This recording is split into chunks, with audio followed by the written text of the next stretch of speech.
For thousands of Venezuelans who live near the Colombian border, crossing the Tachira River is becoming a daily routine.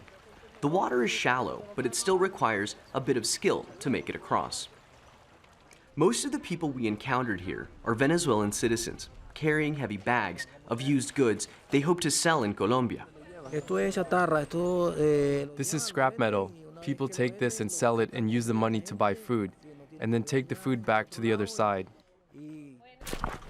Hermes says he makes several of these trips every day and is lucky to make 12,000 pesos for the effort. That's the equivalent of about $4 US.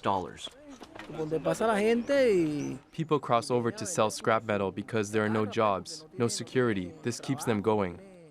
There's a heavy military presence along the Colombian side of the border, but officers tell us they're only here to keep the peace, not prevent people from moving freely between the two countries.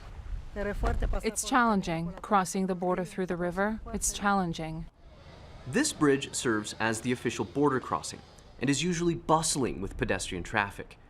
But a week ago, Venezuelan officials set up barricades to prevent international aid from entering the country through Colombia. Since then, people have had to find other ways to get across the border. As many as 20,000 people are estimated to be crossing to and from Venezuela every single day. This river is what separates Venezuela from Colombia. Some people tell us they've been traveling for 4 hours or more in search of food. Others say what they're seeking is medical attention.